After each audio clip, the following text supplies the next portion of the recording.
Hey everyone, and welcome to the channel. My name is Ash and I am here with another members exclusive video. This time it's another tier list, and I put a question out on our community tab on YouTube recently saying, what do you guys want to see from these tier lists? Thimber came back and said he wants to see more Xbox sort of like Halo themed ones. So I'm doing an Xbox themed tier list right now for you. So this one is an Xbox One console exclusive tier list, ranking them from S to D. Now, I did not create this list. It's just one that's been put together on tiermaker.com, so you can check them out yourself. You can do your own if you really want to. Now, if there's games missing or there's things that shouldn't be there, apologies, but like I say, wasn't my fault. The rankings I'm going to be doing are my personal opinion, so if you don't like it, it doesn't matter, you can have your own opinion. So let's jump straight in with some different ones, shall we? I'm not going to go from start to finish, I'm just going to pick them at random and sort of fill them up. So we're going to start with Project Spark. It's going in at D. It was a sort of build your own game style system that got dropped quicker than a sort of shit in someone's hands. They just killed it off super quick, lack of support. I believe it even had Conker in it, looking absolutely awful. And yeah, so it goes for D. Okay, next up, I'm going to do Quantum Break.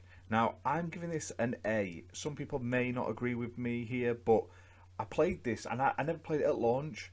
I'm a huge Alan Wake fan.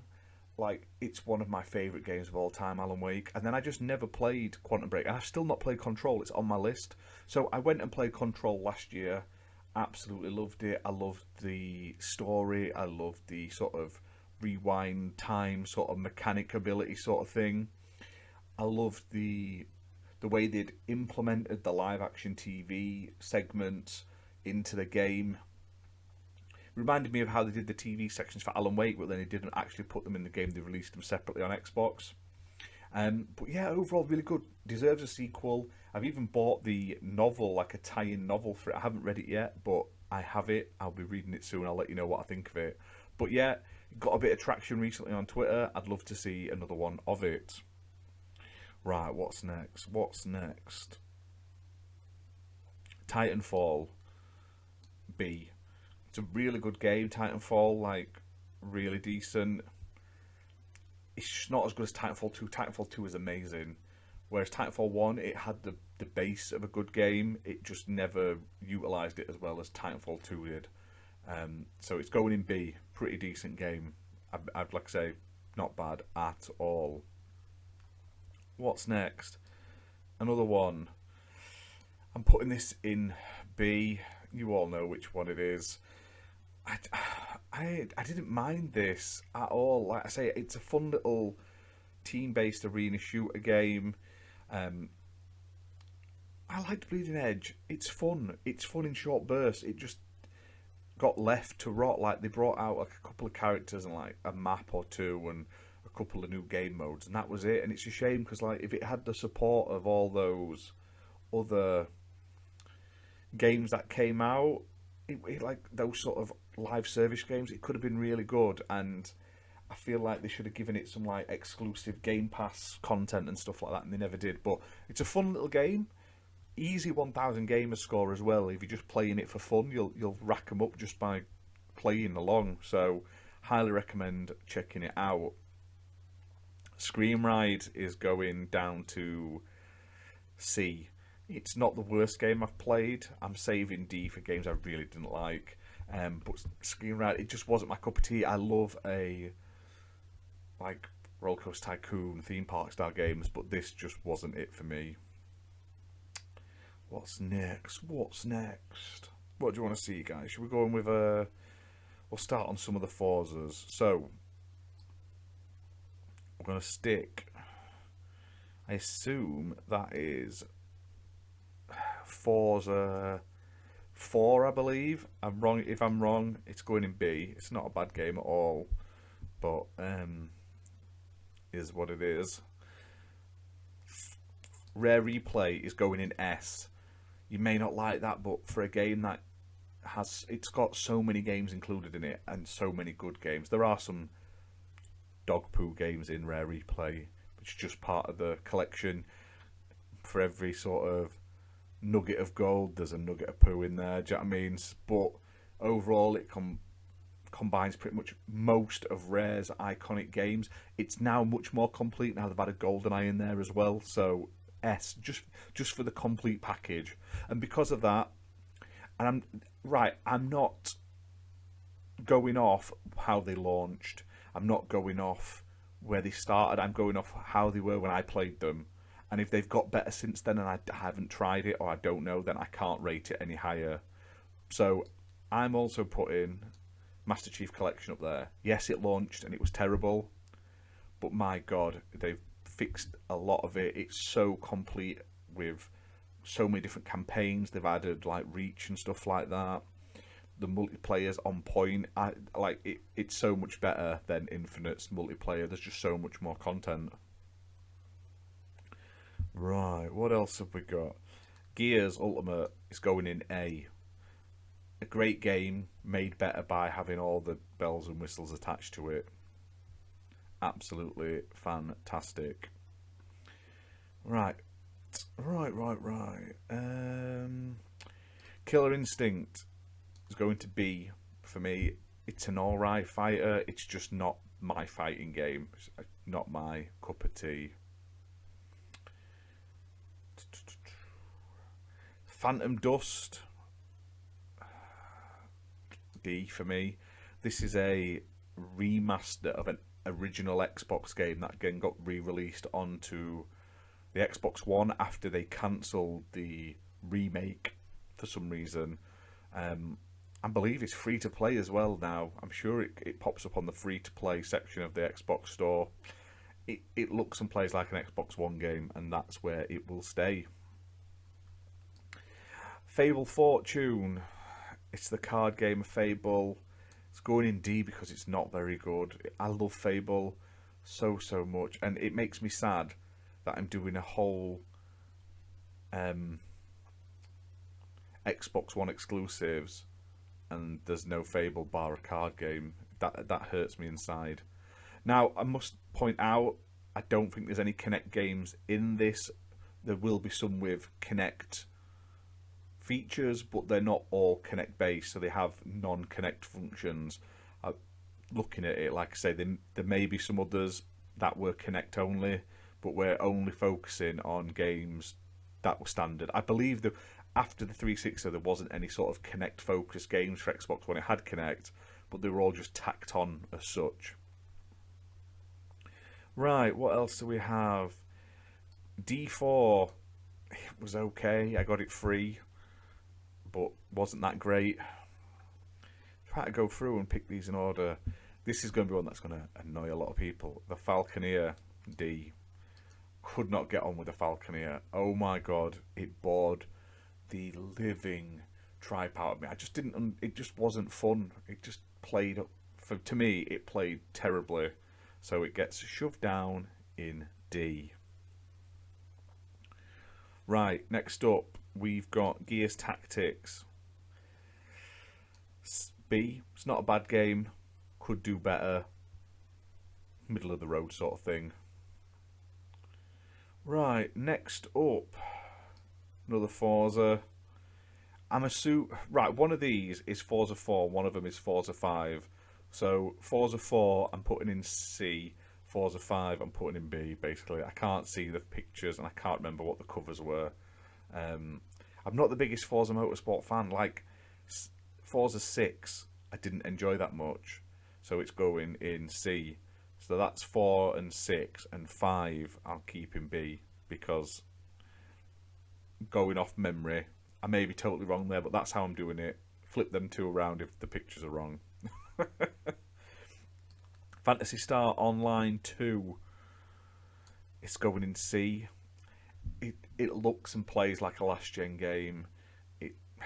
It's great if you're a Phantasy Star fan. I played Phantasy Star back on the GameCube and I quite liked it, but it just doesn't do anything for me nowadays. It's very meh, I must admit. Right, let's have a look. Let's get some of the stuff up. So, Sea of Thieves, fantastic game. We've played it on this channel loads. Great with a friend.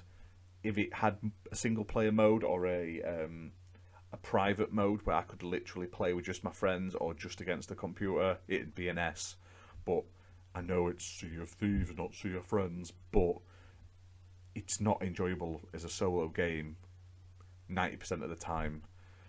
When you've got a group of friends and you're getting griefed, it's more bearable. But solo players, I feel sorry for you if you play it alone. I hate playing Sea of Thieves alone. What we got next? There's so many. I didn't realise there was this many. Obviously, some of these are on Series X as well. But hey, Crimson Dragon. See, it was okay. It wasn't anything special, but it didn't live up to expectations. Loco Cycle, it's going in D. I didn't play it much, but it wasn't a good game.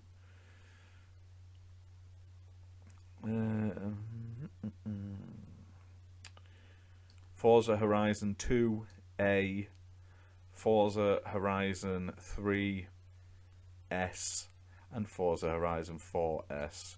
2 is a really good game.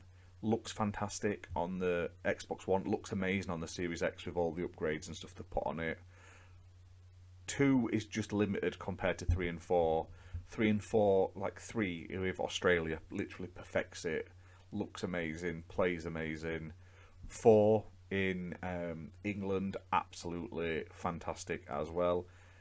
I would assume 5 was also on the Xbox One there, and that would also have been on S for me, but it's not in this tier list, so I can only go off what I'm giving here, guys. Right, then we've also got, I'm going to get the Fast and the Furious out of the way. Fast and the Furious Forza Horizon. Now, this is going in B. It was a free tie-in game, marketing game. Is only a handful of hours long, but it's just Forza Horizon with some slapped on Forza, slapped on Fast and Furious sort of skinnage and sort of story. But it's an easy 1,000 gamer score, and it plays well. It just plays like a Forza Horizon game. It's just like a mini one. It reminds me of those Dead Rising demos that were like 2 hours long. That's what that reminds me of, basically. Right, Deep Rock Galactic is going in B. It's not a bad game. It's not really my cup of tea, but it plays pretty good. Same with Call of the Sea. Now, I really enjoyed Call of the Sea. It's a sort of walking simulator game full of puzzles. It was on Game Pass as well at launch. It has since come to other consoles, probably since this was done. But at the time, it had like a year exclusivity, and it was really, really good. Also has stackable achievements across PC and Xbox if you're into your achievement hunting. Battletoads C. I really like Battletoads. The fighting levels, the action levels are great. It's just too heavy loaded. It feels like they ran out of budget halfway through, and then the last half of the game is like space shooter missions and platforming sections and stuff. There's not enough of the combat, and I'd like to have seen more of that. And also, it got released during a pandemic where you can't have people around and you had to separate, and they didn't put in online multiplayer, so it gets knocked down for that. If it had online, it would have been at least a notch up, and it would have had a bit more longevity in it as well. But who has 3 friends that you can bring round, especially when some of the achievements are linked to having sort of multiplayer playthroughs? Right, we're getting into the sort of it's going to upset people territory here with stuff. Voodoo Vince, solid B, solid retro platformer, got remastered, and that is for the remaster. I quite like it. It's colourful, it's silly. You play as like a little voodoo doll. Highly recommend checking it out. Now, Sunset Overdrive, honestly, to me, is an A. I played it originally when the Xbox One first came out, and this was like one of the big games. Not a lot of people played it, and it never got much love until it was too late, and Insomniac went to PlayStation, and then they took a lot of the sort of mechanics and stuff and the transversing and stuff, and then upped it to 11 with Spider-Man. And now Hi-Fi Rush is out, and that's giving people sort of fond memories of Sunset Overdrive. It is a shame we'll probably never get a sequel because Xbox as well signed over the rights to the IP. So now PlayStation own the rights to it. So if there's ever a sequel, it'll probably be a PlayStation exclusive. So what a...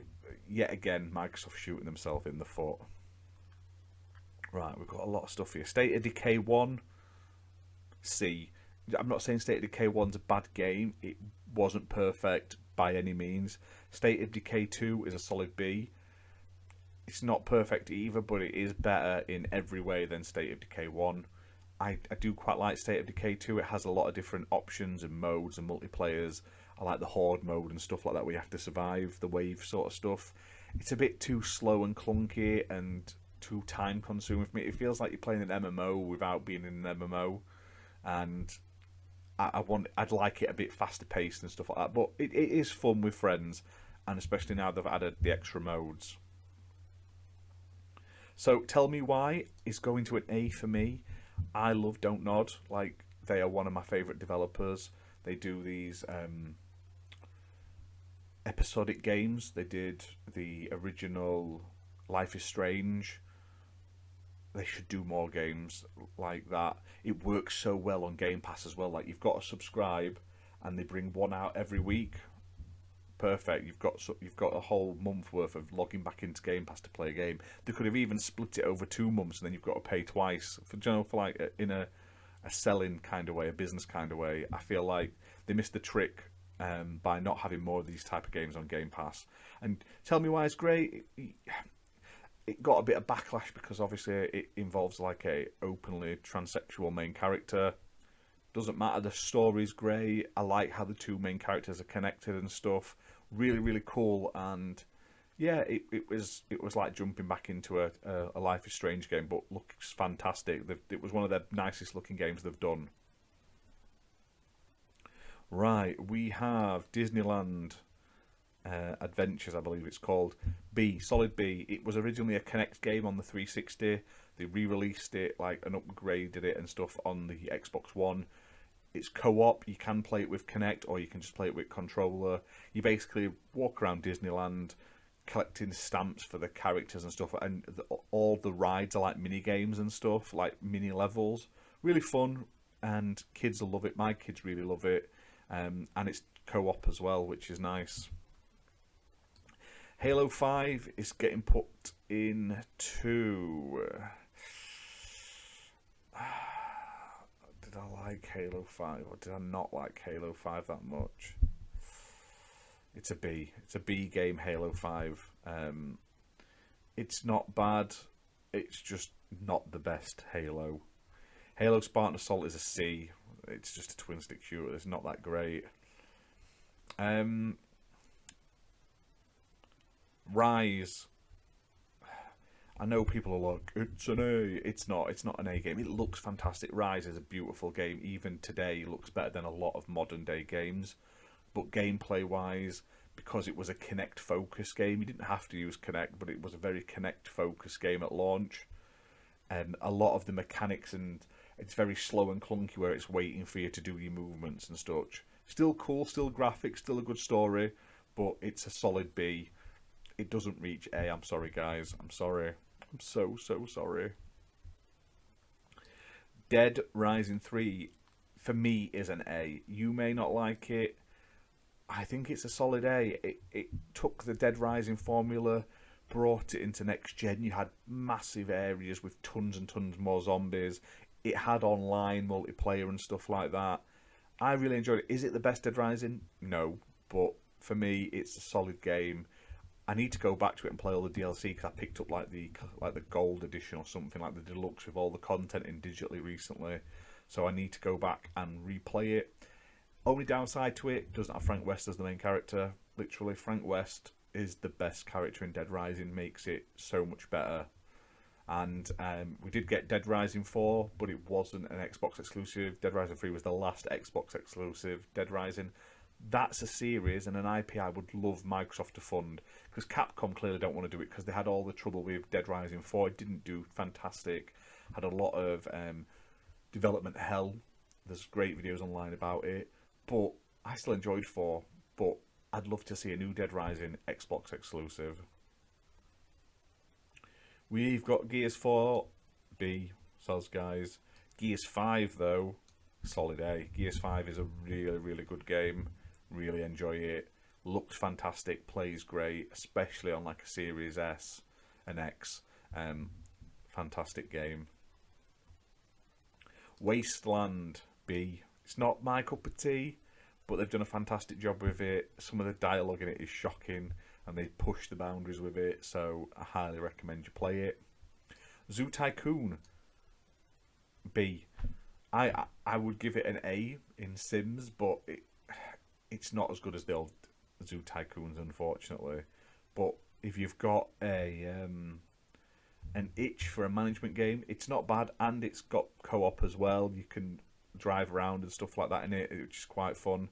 Halo Wars 1's a C. Halo Wars 2 is a B for me. Halo Wars 2 is much better than Halo Wars 1. We need a third one. It's coming up to an anniversary this year, I believe, so maybe they might have some sort of announcement. Probably not. Probably just be a remaster. Put it in the Master Chief. It won't be in the Master Chief because it's not in Master Chief. Master Chief's not really in it, but they'll probably bring it back. They might do a remaster of 1 and 2 or something like that. Recore a B. It's not a great game, but honestly, it's not a bad game. So I don't get why it gets so much hate. Grounded B. Again, they've built up on it and built up on it from a small team. It's enjoyable. It's a fun like sandbox game. It's not perfect by any means, but it's not a bad game and it's not a terrible game. So B it gets. Pixar Rush B. A solid B. Again, this is made by the same people that made Disneyland Adventures, which is also the people who made Flight Simulator as well. It's the same company. Who knew Xbox had 2 Disney exclusives, eh? People moan we didn't get Spider-Man, but hey, we got Pixar Rush. But Pixar Rush sees you playing across a variety of different Pixar franchises, Finding Nemo, Cars, Toy Story, that sort of thing. It's 2-player again, similar to the Disneyland Adventures, but it's more polished and it's like the next stage up from that. And I think it's really enjoyable. And then we come to the dark sheep of Xbox exclusives, Crackdown 3.